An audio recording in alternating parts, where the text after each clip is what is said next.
Tadi agak bosan juga kalau kanan kiri. Kita coba ke mahasiswa. Ada yang bersedia mahasiswa? Oke, silakan berdiri. Perkenalkan nama dan dari kampus mana? Oh, biru. Perkenalkan, saya Karin Dwi Atasya dari kampus MNC University. Oke. Ini Atma Jaya, ini UNJ. Oke, silakan. Saya ingin bertanya kepada salah satu di sini. Ya, oke. Terserah mau siapapun yang mau jawab. Nanti saya bantu ke siapa. Pertanyaannya apa? Apakah cewek-cewek saking maker itu Saking maker. Ya, Ini loh saking maker itu. Oke. Cewek-cewek saking maker itu, kamu pinter juga bikinnya. Terus? cenderung mengarah pada penyelesaian masalah atau bahkan justru mempersulit keadaan. Oke, silakan Mas Roy. Ya. Tanggung jawab tuh. Oke. Ya sekarang tergantung ya. Kalau apakah menyelesaikan masalah? Ya harusnya yang menyelesaikan masalah itu presiden, bukan dia. Jadi tetap cawe-cawe dari siapapun. Ya ini siapa maksudnya? Pak Jokowi. Ya katanya tadi kingmaker. The real kingmaker kan masih dia. Tapi gitu. saya masih bertanya, bisakah tanpa kekuasaan cawe-cawe real kingmaker itu? Nyatanya bisa. Dari Sekarang, mana? 17 orang menterinya Pak Prabowo kan masih orang-orang lama. Oke. Ya kan gitu. Oh iya, kalau Wamen enggak nih, saya percaya betul nih anunya, integritasnya. Enggak, itu kan awal, dulu. Ya. Terus kemudian setelah ini kan udah nggak punya kekuasaan lagi. Masih Mas, nyatanya sekarang ada hal apa tiba-tiba para menteri sowan ke Oslo tadi ya. Silaturahmi kalau kan. Sujon lagi. Sana. Bulan suci Ramadan loh ini. Makanya. Om Roy. Oh iya. Sudah buka tadi nggak apa-apa. Oke, dua. Yang ketiga. Ya, jadi artinya gini. Ada lagi? Artinya harusnya itu diselesaikan langsung. Kalau Pak Prabowo itu punya integritas yang sangat-sangat bagus ya, dan itu kita kangen betul itu tampil, ya udah tampilkan jati dirinya gitu loh. Jangan kemudian masih ada keterpengaruhan gitu. Kita percaya kok, kita mendukung Pak Prabowo kok. Oke, sampai situ dulu. Anda setuju tadi bahwa pertama masih banyak menteri Pak Jokowi, itu artinya Pak Jokowi masih punya kekuasaan, kingmaker. Yang kedua ada isu-isu sedikit, ada permasalahan sedikit, tiba-tiba menteri ke Solo. Itu tanda bahwa Pak Jokowi masih punya kekuasaan. Anda setuju? Yang pertama, kalau menteri-menteri di eranya Pak Jokowi itu dipakai oleh Pak Prabowo 17 jumlahnya. Karena kawan Pak Prabowo di kabinet sama-sama 5 tahun. Om Roy lupa kalau itu kawan-kawan Pak Prabowo juga. Yang dia sedikit banyak mengetahui mana yang qualified, mana yang tidak, kan begitu. Kan Pak Prabowo juga dia punya juga dong kewenangan untuk menilai orang yang layak seperti Pak Wamen kawan kita ini. Dinilai layak kan begitu loh. Jadi kalau dimaksud sama Om Roy, wah ini 17 berarti Pak Jokowi cawe-cawe. Terlalu rendah itu. Cara berpikirnya terlalu rendah kalau menurut saya. Yang kedua tadi pertanyaannya soal bahwa apakah Solo. Jadi kalau orang-orang yang sering itu, yang ke Solo itu nggak cuma tokoh-tokoh, banyak juga masyarakat. Dari mana-mana itu datang ke Solo. Apakah semua orang-orang itu juga dianggap bahwa juga Pak Jokowi ya gimana nggak datang kalau difasilitasi bis segala dikasih gitu bingkisan. Ya ini seuzon lagi. Saya coba menghindari seuzon sebenarnya karena ini bulan suci Ramadan ya.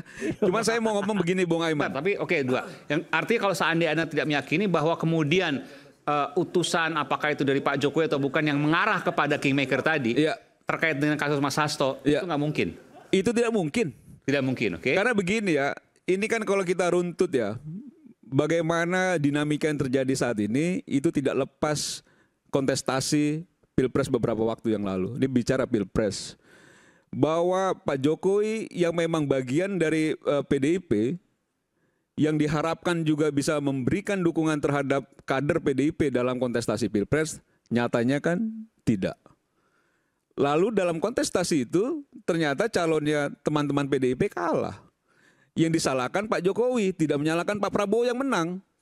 Karena karena sebab kekalahan ini dinilai karena ulahnya Pak Jokowi. Itu satu hal. Nah, karena memang berpikir seperti itu, akhirnya serangan-serangan yang sudah berkali-kali ya, Bu Aiman, ini bukannya cuma 1-2 kali ya. Serangan-serangan terhadap Pak Jokowi yang berkali-kali ini kan memang cenderung bisa dilihat bahwa itu serangan-serangan yang datang dari orang yang merasa sakit hati ketika memang orang yang disukai, orang yang dicintai ternyata mematahkan hatinya, kan begitu. Dalam kontestasi kemarin. Nah, bicara soal Pak Jokowi cawe-cawe, Pak Jokowi mengirim utusan.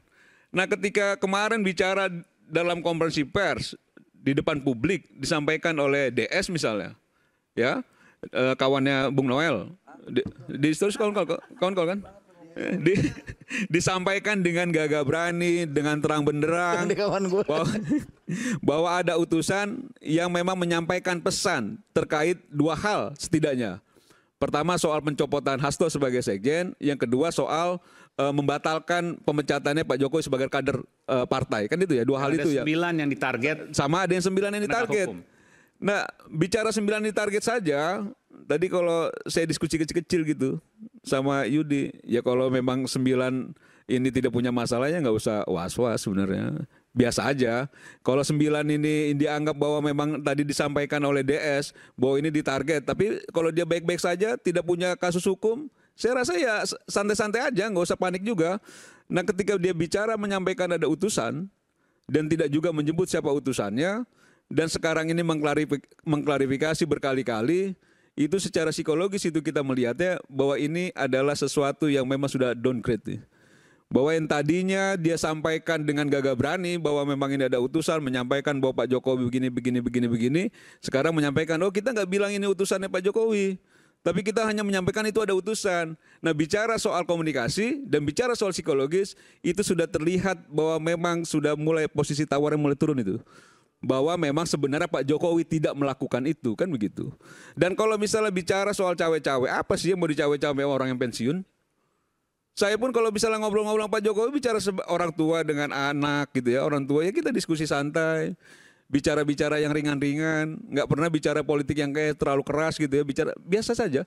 Karena memang nggak pernah bicara politik. Kalau ya politik tipis-tipis kan gitu ya, politik tipis-tipis kan gitu loh. Bahwa harapannya Pak Jokowi bahwa memang bangsa ini bisa ya setidaknya 2034 supaya jauh lebih maju dan lain sebagainya. Bahwa Pak Prabowo harus terus dibantu untuk melewati masa-masa yang sulit segala macam, itu kan yang disampaikan Pak Jokowi, yang menurut saya itu ya normatif saja sebagai orang-orang yang, dan kayaknya agak aneh gitu kalau kita bicara cawe-cawe, jangan-jangan ini ada kucing masuk rumah juga salah ya Pak Jokowi, kan begitu loh. Jangan-jangan semua ke Pak Jokowi gitu loh. Apa sih? Oke. Gitu loh. Okay. Ya menurut saya enggak. Bang Rey atau Bung Guntur ada mau sampaikan sesuatu tadi. Jadi nggak masuk akal kalau disampaikan bahwa Kingmaker apa yang disampaikan oleh Bang Roy nggak punya kekuasaan dan lain sebagainya. Ya kalau kita menganggap politik itu adalah sesuatu yang bisa dibuktikan secara material, ya susah. Pengaruh itu kan tidak bisa dibuktikan secara material kalau pengaruh itu. Itu satu. Nah yang kedua, kata-kata cawe-cawe itu kan dipopulerkan oleh Pak Jokowi sendiri. Ketika kita ingat dulu tuh waktu mau menjelang Pilpres, Pak Jokowi mengatakan, oh saya tidak mungkin tidak cawe-cawe, kira-kira begitulah ya kan. Alias akan ikut terlibat di dalam proses Pilpres 2024. Nah setelah itulah istilah cawe-cawe ini kemudian menjadi istilah umum yang menunjukkan bahwa keterlibatan seseorang dalam sebuah peristiwa. Entah ia bagian dari peristiwa itu atau ia, kalau cawe-cawe ini kelihatan dia di luar peristiwa itu sebetulnya gitu. Tapi dia ingin ikut terlibat untuk menentukannya gitu. Nah kalau kemudian orang mengatakan bahwa apakah Pak Jokowi cawe-cawe atau tidak gitu, itu yang saya sebut. Kalau Anda mau membuktikan seperti kita membuktikan dalam proses hukum, ya nggak mungkin. Tapi Anda bukan seorang politisi. Tapi kan banyak juga pertanyaan, kan udah nggak menjabat, nggak punya siapa-siapa, TNI Polri bukan di bawahnya, kok bisa cawe-cawe? Itulah kenaifan itu. Gimana jawabannya tuh? Itu artinya kawan itu baru lulus SMA. Oke. Itu kira-kira tuh. Lulus SMA, terlibat dalam dunia politik, yang ia menganggap bahwa yang disebut dengan terlibat itu adalah tangannya kelihatan, kakinya kelihatan melangkah. Gitu. Nah itu yang disebut dengan terlibat. Banyak peristiwa politik itu yang kita nggak tahu siapa main di belakangnya. Jadi maksudnya apa? Kenapa bisa, kalau kan logikanya harus dijelaskan, kenapa bisa mengendalikan padahal sudah tidak di kekuasaan? Banyak rahasia yang dipegang misalnya, atau apa misalnya, atau Ya apa? kita nggak tahu apa yang ini terjadi. Kan saya cuma ditanya apakah mungkin Pak Jokowi cawe-cawe? Sangat mungkin. Bagaimana membuktikannya itu? Kalau Anda minta seperti kita membuktikan dalam proses pidana, ya nggak mungkin. Itu yang saya sebut. Tapi setidaknya ya kalau kita merujuk kepada misalnya Pilpres 2024 yang lalu, intensitas Pak Jokowi yang begitu tinggi ketika membagikan bansos itu, meskipun tidak dinyatakan oleh MK sebagai sesuatu yang menjadi sebab kenaikan suaranya Pak Prabowo, tapi ingat ada catatan MK di situ. Ya. Sebaiknya proses pembagian bansos itu tidak dilakukan menjelang hajatan pemilu maupun pilkada. Saya tambahin Mas Ray. Itu kan tunggu dulu, dia, Mas Roy, tunggu dulu. Oke. Ini kasih panjang menambah ya. Ya, nanti aja di ujung. Ya. Oke. Ya, jadi kalau MK artinya mengatakan bahwa proses pembagian bansos itu punya efektivitas terhadap kenaikan elektabilitas seseorang meskipun tidak bisa dibuktikan secara material. Kan kausalitasnya nggak bisa dibuktikan. Tindakan saya membuat Mas Roy itu senang, kan nggak bisa saya buktikan. Gimana membuktikannya? Karena saya menyanyikan lagu ini, tiba-tiba kawan-kawan mahasiswa merasa senang. Nggak ada itu alat penyambungnya yang bisa kelihatan. Cuma kita bisa tahu ketika saya nyanyi, Anda geleng-geleng kepala, oh berarti ada efek dari apa yang saya sebutkan. Jadi ketika bansos itu dilakukan, dibagi-bagi sedemikian rupa, tingkat kepuasan kepada Pak Jokowi stabil dan itu bisa saja berimbas kepada orang yang di-endorse oleh beliau. Tapi nggak bisa dibuktikan ini semuanya gitu dalam proses pendekatan hukum formil. Tapi kalau Anda mau mengatakan itu, Anda bukan seorang politisi, Anda seorang hakim yang hendak menguji kasus ini terjadi atau tidak. Padahal ruang yang kita bicarakan ini adalah ruang politik. Itu satu. Nah yang kedua adalah apakah maksud, saya nggak mau menafsirkan, tadi Mas Roy sudah menafsirkan soal kata ada batas. Ya di dunia ini nggak ada yang tidak ada batas. Malam ada batasnya jadi pagi, siang jadi malam dan seterusnya. Semua ada batas. Termasuk di dalamnya ada batas kekuasaan. Kalau kekuasaan presiden dibatasi 2 periode, 3 periode tidak boleh. Secara etik, kekuasaan itu dibatasi, tidak boleh dibagi-bagi kepada keluarga. Etik ya, saya nggak bicara hukum. Jadi kalau saya seorang presiden, secara etik, anak saya jangan wali kota, menantu saya jangan jadi wali kota. Itu etik namanya. Dibatasi oleh apa? Ada 2 pembatasnya. Satu pembatasnya adalah aturan, undang-undang macam-macam dan sebagainya. Yang kedua adalah moral, etik. Semua ada batas. Jadi Pak Jokowi betul, kesabaran ada batasnya, tapi ambisi juga ada batasnya. Kalau ia tidak dibatasi oleh aturan, ia dibatasi oleh pandangan moral kita, sikap moral kita, sikap etik kita. Kalau mungkin di dalam bahasa Ramadannya dibatasi oleh perspektif akhlakul karimah kita. Bahwa saya sudah berkali-kali mengatakan bahwa di dalam forum ini saya tidak menaikkan kaki bukan karena Bung Aiman melarang, tapi itu perspektif yang disebut dengan etik itu tadi.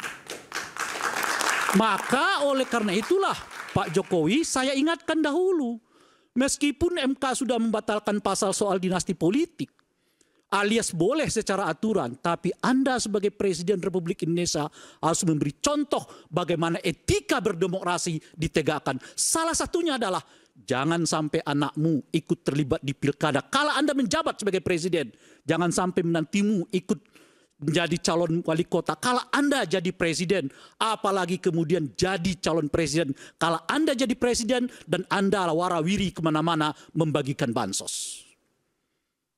Itu ada batas Pak Presiden, itu ada batas Pak Jokowi. Terima kasih. Oke. Satu Mas Aiman. Saya berikan kesempatan nanti pada saat closing statement sekalian. Gak apa-apa, sedikit aja. Jadi artinya nggak usah cari bukti gampang. Pak Prabowo sendiri sudah mengatakan bahwa terima kasih menjadi presiden karena bantuan Jokowi. Udah, itu udah bukti. Kalau Ya ada cawe-cawenya kan masuk tuh barang. nanti saya sekaligus juga closing statement untuk kemudian menjawab Mas Roy Suryo nanti.